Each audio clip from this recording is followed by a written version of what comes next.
20 वर्षों से विश्वसनीय शिव पैथोलॉजी लैब नजदीक राज हॉस्पिटल मंडी डबवाली। आपका कोई भी टेस्ट, चाहे कैंसर, थायराइड, एलर्जी, कोरोना या फिर पूरे शरीर की जांच, बस एक बार सेवा का मौका जरूर दें। याद रखें, शिव पैथोलॉजी लैब नजदीक राज हॉस्पिटल मंडी डबवाली।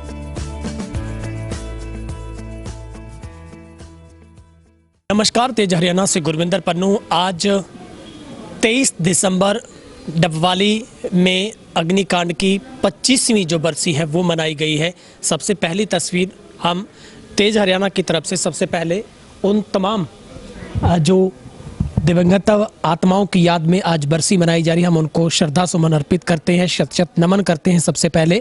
और आज इस 25वीं बरसी के कार्यक्रम पर शहर के तमाम लोगों की तरफ से यहाँ पर पुष्प अर्पित करके उन लोगों को एक श्रद्धांजलि दी गई।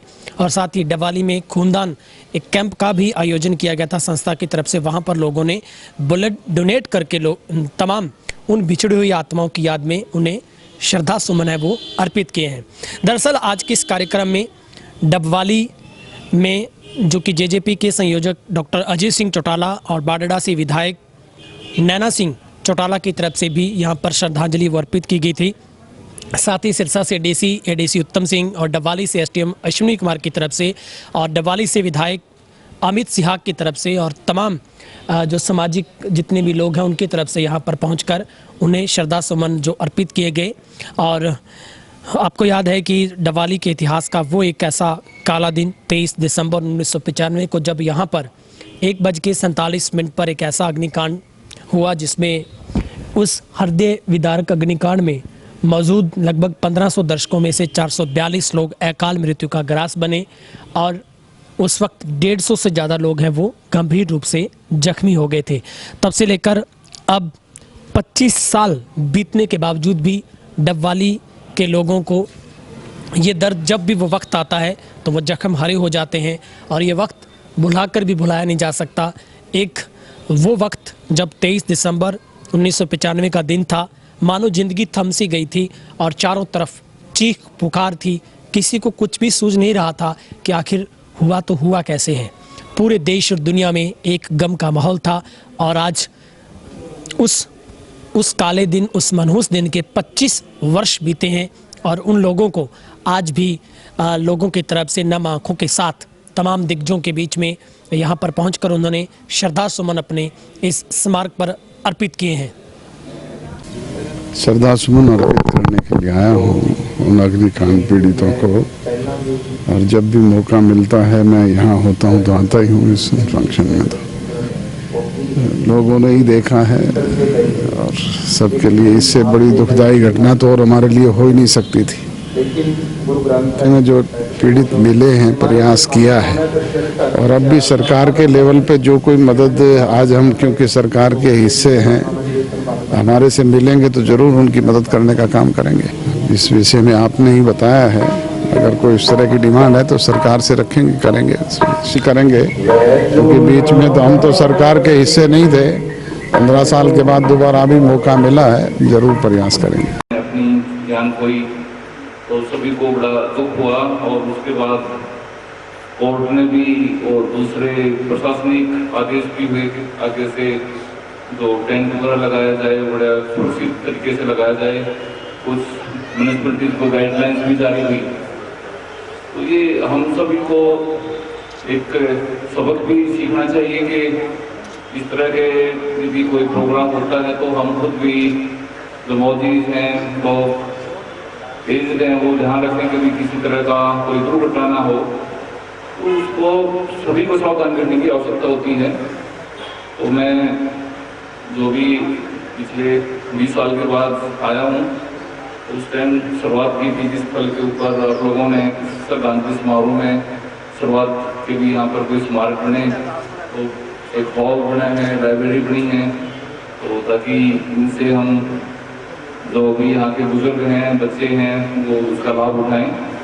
और मैं उन सभी बच्चों को और जो बड़े टीचर्स भी थे, कुछ बच्चे थे, अध्यापक थे जिन्होंने अपनी जान गंवाई, मैं उनको श्रद्धांजलि अर्पित करता हूँ।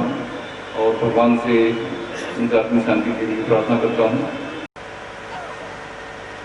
सर्वप्रथम जितनी भी 442 दिवंगत आत्माएं हैं, उनको अपनी तरफ से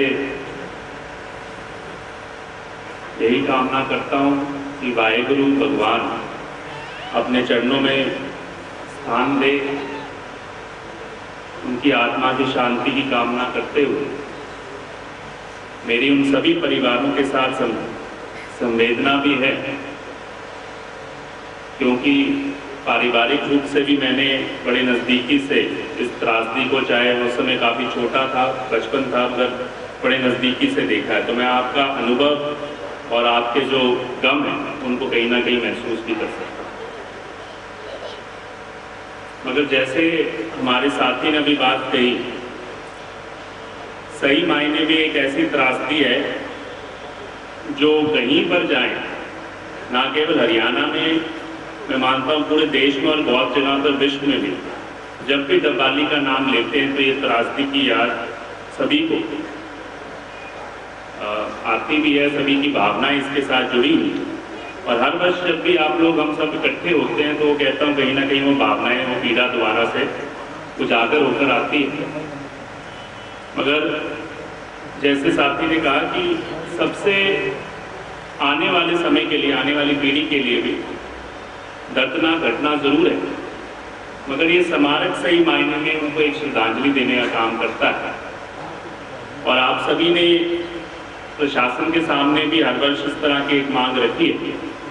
कई प्रयास पहले भी किए गए, जैसे मेरे पिता डॉक्टर केवी सिंह जी के, उन्होंने प्रयास किया आप सभी के साथ मिलकर, तो यहाँ पर ये स्मारक हो या जिस तरीके से ई लाइब्रेरी है खास करके, उसका आज बहुत बड़ा उपयोग मैं मानता हूँ, ना केवल परिवारजनों के लिए, पूरे डबवाली शहर के लिए।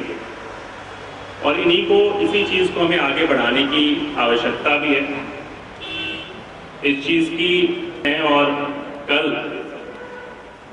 जो निरीक्षण करने के लिए ड्रग कंट्रोल अथॉरिटी से टीमें आई, उन्होंने डबवाली में ब्लड बैंक के लिए मौखिक रूप से मंजूरी दे दी। तो मैं मानता हूं जिस तरीके से हर साल कई सामाजिक संस्थाएं उन दिवंगत आत्माओं की याद में यहाँ पे रक्तदान शिविर भी लगाती हैं, और सबसे बड़ी मांग एक, मैं मानता हूँ डबवाली इस हल्के की थी कि एक ब्लड बैंक हो। और आज कहीं ना कहीं इस दिन 23 दिसंबर के आसपास नजदीक हमें उसे मंजूरी मिली है, और जल्दी मैं मानता हूँ हफ्ते के अंदर हमें ब्लड बैंक की यहाँ पे स्थापना होगा, लाइसेंस आ जाएगा।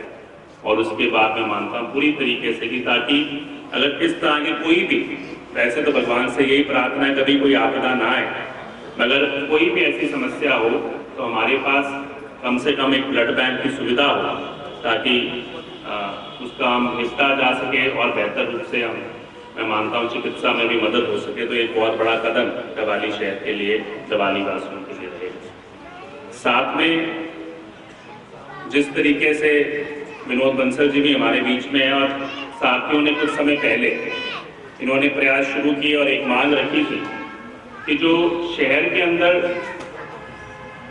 लाइब्रेरी, जो सरकारी लाइब्रेरी है, उसको पहले डॉक्टर साहब के समय 5 लाख रुपए का अनुदान भी दिया गया था। और दुर्भाग्यपूर्ण है कि वो पिछले 6 महीने से तकरीबन बंद पड़ी है।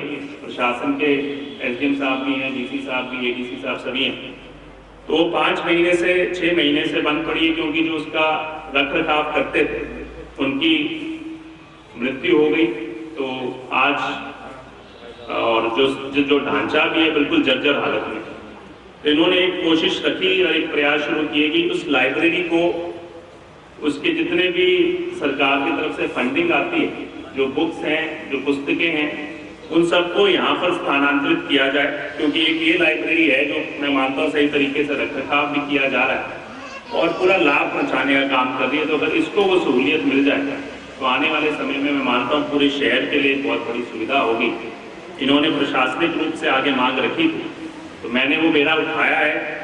आगे भी मैं जल्द जनवरी के महीने में, पहले हफ्ते में जो कुछ अधिकारी हैं चंडीगढ़ में, उनसे भी इस मांग को लेकर जल्द इसको पूरा कराने का प्रयास करेंगे। मैं डीसी साहब से भी निवेदन करूंगा इसमें पूरा सहयोग दें, ताकि जो भी फंड उस लाइब्रेरी को आता है सरकार की तरफ से सालाना, वो फंड यहाँ पर दिया जाए, साथ में वो पुस्तकों का या मैन पावर की जो सुविधा है, ताकि इस सही मायने में स्मारक को एक पूरी तरीके से संपूर्ण स्मारक बनाने के लिए हम कहीं ना कहीं एक योगदान दे सकते हैं। खास करके और भी ज़्यादा मैं मानता हूँ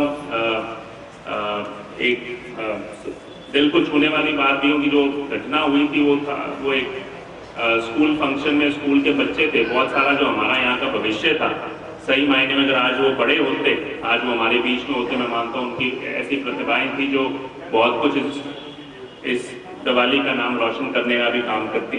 तो एक लाइब्रेरी मैं मानता हूँ आने वाली पीढ़ी के लिए बहुत बड़ा ज़रूरत है और संकेत का सुविधा का काम करेगी। तो इसके लिए भी मेरी तरफ से प्रयास रहेगा और मैं प्रशासन की से भी मैं निवेदन करना चाहूँगा। साथ में जो सभी की मांग, पिछले साल भी मैं पहली बार जब बतौर विधायक भी आया था, और आप लोगों की ये जो सबसे बड़ी मांग है कि इसको एक राजकीय स्मारक घोषित किया जाए। और जैसे मैंने कहा कि आज चाहे ये दुखद घटना नहीं होनी चाहिए थी, मगर कहीं भी जाए, कल मैं जैसे सोनीपत में था, तो वहाँ भी किसी साथी से बात करते हैं कि कहाँ दिवाली जा रहे हैं, तो कि भाई उनको पता है कि ये एक बहुत बड़ी त्रासदी और एक सही मायने में तो ऐसी जिसने सबके दिल को कहीं ना कहीं जोड़ने का काम किया है। और ज़रूरत है इससे हमें आगे की सीख के लिए कि इसको एक राजकीय स्मारक घोषित किया जाए। उसके लिए मैं कुछ आपको प्रशासन को भी बताना चाहूँगा, और जो अपनी तरफ से हमने प्रयास किए। जो पिछला विधानसभा का सत्र था उससे पहले मैंने वहाँ पे ये प्रश्न भी लगाया था कि इसको राजकीय स्मारक बनाया जाए। उनके माध्यम से मुझे जो जवाब मिला उस समय कि जो नगर परिषद है हमारा, इसके माध्यम से हमें कोई प्रस्ताव नहीं आया इसके बारे में भी तक। ये जानकारी उन्होंने मुहैया कराई थी। उनका कहने का तात्पर्य ये था, एसडीएम साहब भी है, मैं उनसे भी निवेदन करूंगा कि जल्द अगली जो मीटिंग कॉल करके, मैं मानता हूँ इसमें कोई राजनीति भी नहीं है, सभी पार्षद इकट्ठा होके उसको एक कलम से पारित करने का काम करें कि भाई हमें इसको राजकीय स्मारक बनाने की आवश्यकता है।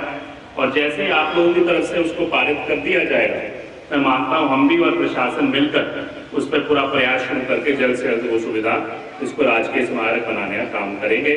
जहाँ से साथी ने बात की, आजकल बड़े उद्योगपति भी इस तरह के स्मारक के रखरखाव में, तो उनसे भी जहाँ तक मेरी क्षमता है मैं प्रयास करूंगा कि यहाँ पर उनका भी योगदान मिले। और सबसे पहले जरूरत है कि नगर परिषद इसको एक रेजोल्यूशन दे दे ताकि सरकार अपना काम आगे इसको चलाने का काम करे। अगले विधानसभा सत्र में फिर इस बात को रख के, जब तक अगर आप लोग पारित कर देंगे उसको आगे बढ़ाने का भी काम करूँगा।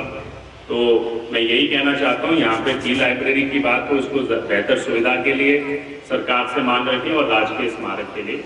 और मैं मानता हूँ सबसे बड़ी श्रद्धांजलि इस तरीके से हो सकती है। तो आप सभी का आभार कि मुझे अपने बात और अपनी संवेदना प्रकट करने का आप लोगों ने मौका दिया, और मिलजुल कर मैं मानता हूँ इसे एक बेहतर यादगार के रूप में हम स्थापित करने का काम करेंगे। ओम शांति।